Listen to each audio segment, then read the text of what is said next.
Welcome back, travelers, to Lotus Leaves. I'm here again with my guru, and we're going to continue telling stories. I want to give the open disclaimer that I'm learning the process of speaking and storytelling as we go. So you might notice some mistakes in these first few videos. So I acknowledge my imperfection and just moving through. So please don't let the quality be a detriment to enjoying the knowledge. Always focus on what is beneficial for you. I'm opening back up from where I left off in the last video. If you want to go back and review that, please feel free. This is a continuation of the story of how I met my guru. It was 4:30 a.m. when I, still awake, after meeting him and learning so much from him the previous day, when I got up out of bed, put on my jacket, and stepped outside with a small photo of a tree and 3 sticks of incense.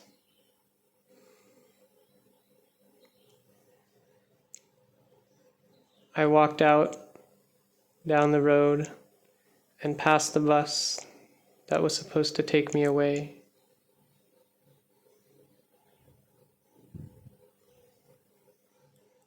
I walked to the temple. I'm going to meet him. Surely he'll be there, waiting for me, or I'll wait for him.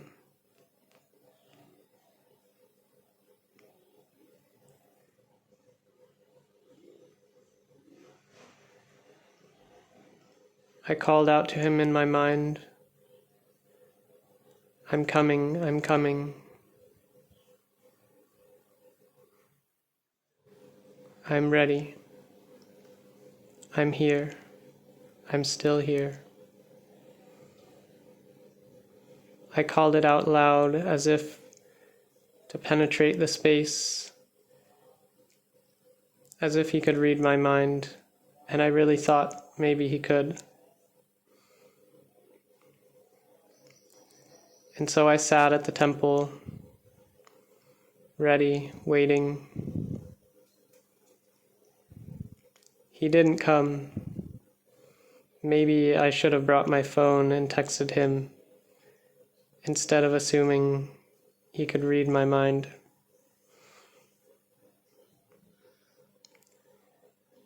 I walked in circles looking for his form, looking for that brown color cloth draped, but it wasn't there. So after a few hours, I walked back to my room, photo still in my pocket, still waiting, still here.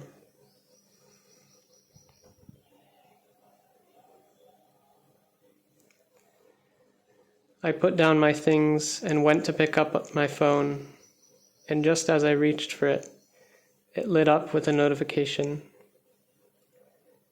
Good morning. It was from him. I laughed to myself. The timing, so perfect.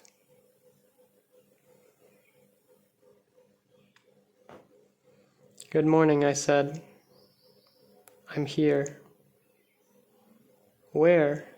He responded.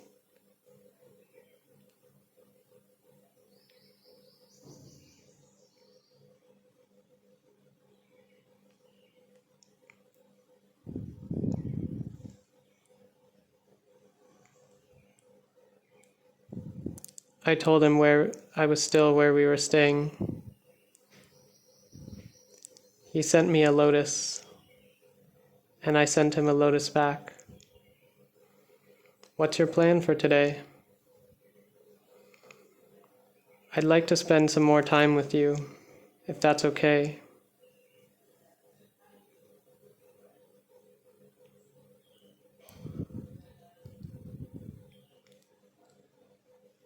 He invited me to breakfast. We went back to the same restaurant.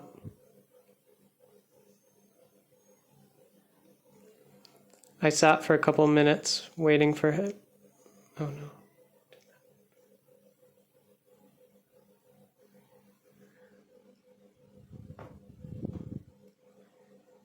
We met outside on the street and went into the same restaurant as the night before. The mealtime with him was something quite amusing and unexpected. He took out his monk's bowl.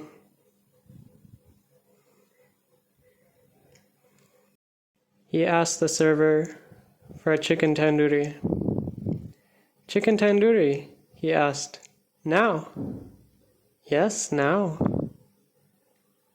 It's 9 a.m. Yes.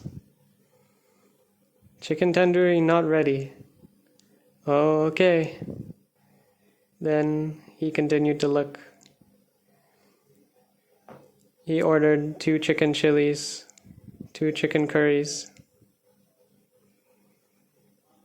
Rice, chapati? The server asked.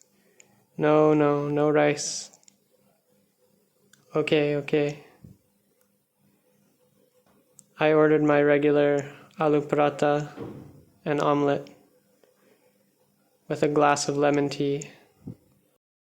Normally I drink milk tea, but that day it felt unnatural. I'll have something a little lighter.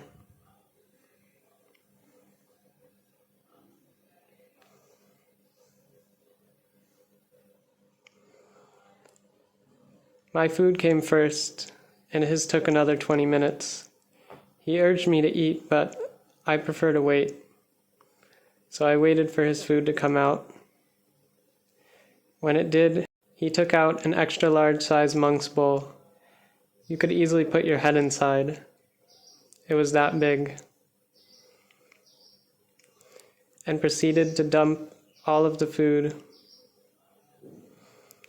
into the bowl, not caring too much about where it went. After he had taken care of the chicken chili and chicken curry, he opened his bag and took out 2 packs of chicken sausages and added those too. As he did, the server stood to the side, astonished, unable to stop staring at what was going on. I tried to find a balance between not being associated with him and not showing my embarrassment at what he was doing. But I too, admittedly, was quite surprised. He seemed like such a light, gentle character, the type you'd just assume to be vegetarian. I mean, he's a guru. But no, a meal entirely consisting of chicken, 5 times the amount that an ordinary person would meet at breakfast time.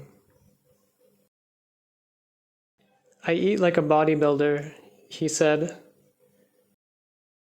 Yeah, I agreed. But he did not look like a bodybuilder. I'm a small person, but he's even smaller than I am.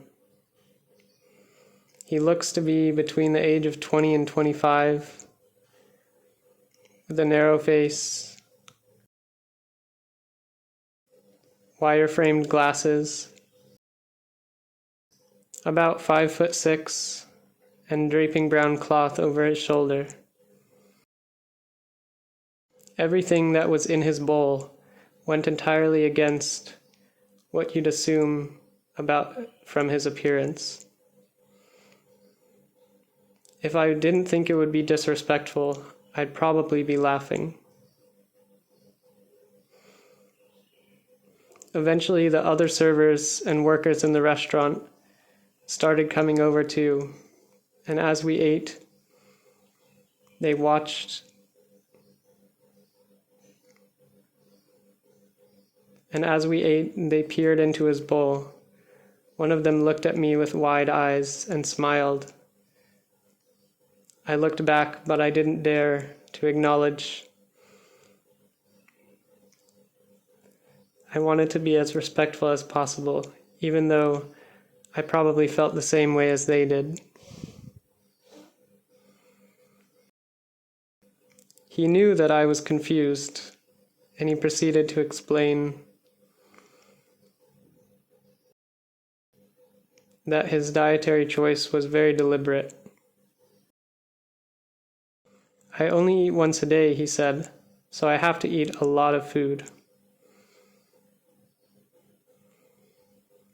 Meat is actually the most nutritious food that you can consume. And so by eating meat, I don't have to eat as many times. I eat only during the upcycle of the sun, and I fast 4 times of the month, according to the moon cycle, on the new moon, half moons, and full moon. So my eating habits are following the sun cycle and the moon cycle.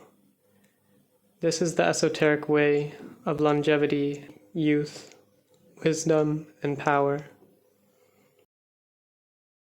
Maybe the reason his eating was so astonishing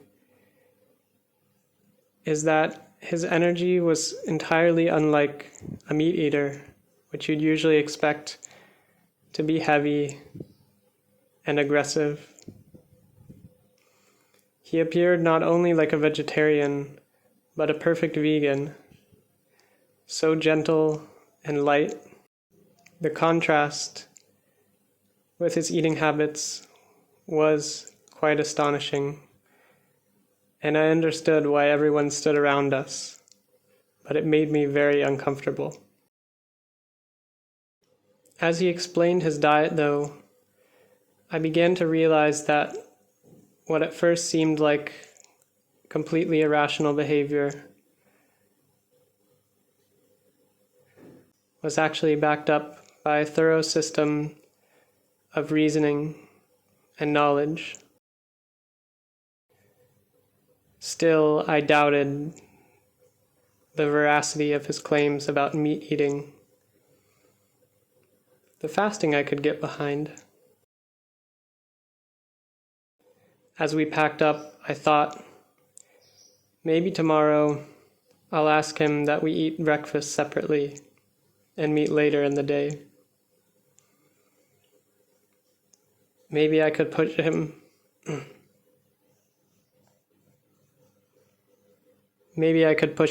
to eat a little vegetables. We split off from each other for the day, and I spent the day wandering, going to the temple, doing my usual practice. My ordinary meditation was enlivened by the rawness of my mental state that remained from the night before. I was in vivid awareness, something that I only usually experienced for a couple of minutes at a time, spontaneously and out of my control. And as I used the prayer that he taught me, it only became more powerful. When I practiced my usual practice, I realized that the framework he had set out of self-love and universal prayer fit perfectly into the geometry of everything that I had been doing for the last years in meditation and prayer. Not only did it fit, but it's like it was the essence that I had been trying to get at. By repeating the universal prayer before my usual meditation, the entire practice was imbued and opened by that power. So I'll lead you back through the universal prayer that we learned in the last video. And I'll do it many times because it's not over after that first night. This is the prayer that contains the essence of the most important way. This is the prayer that contains the essence of all of his teachings. It's not something to be done once and be over with. No prayer is like that. So you can put your arms up again. You can say it with me or repeat afterward. Or you can pause the video and pray as long as you like with your eyes closed, and make sure to give yourself some time afterward to rest and enjoy the power. I'm nothing. I'm empty. Give me more. I'm nothing. I'm empty. Give me more. I'm nothing. I'm empty.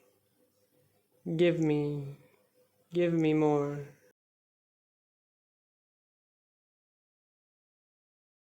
You can rest for a moment and enjoy. We met back up again in the evening. I carried my little folding cushion with me to offer him. We met in front of the temple. He didn't want to go inside because the ticket was too expensive, and he refused to buy one. So we walked around to look for a place outside. Eventually, we walked off the path and found a beautiful circular tree to sit underneath. There was a clearing of dirt, as if perfectly prepared. He set out a big cloth, a tarp plastic-like material. Do you know what this is? He asked me. It's actually a mattress topper. Everything I buy very cheap. This is great because it's very durable and costs almost nothing. He laid it out and then handed me the cloth from the night before. You can use this if you get cold, he said. This is a parachute cloth, much more expensive. I would use this for everything if it didn't cost so much. The parachute cloth is very thin and light, but protects the body well from wind and the elements. He explained that he can only have 3 sets of clothes, so the parachute cloth is perfect because he can't use a jacket. I set it down beside me and took out my cushion to offer him. You see, he said, this is what love looks like. We each bring something in case we need it for ourselves, but we share with others. Did you bring the cushion only for me? He asked. Yeah, I brought it for you and for myself in case you refused, I said. He told me he had the same thought with the parachute cloth. This is what love looks like, he explained. We take care of ourselves, and in the process, we take care of others if we can. So we sat him a little higher this time. He explained that this is much more ideal for teaching because blessings flow downward. It's simply the law of the universe.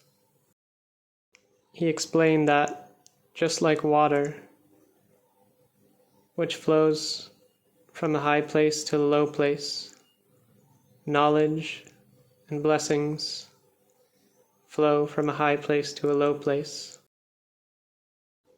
That's why pride is like the barren mountain peak.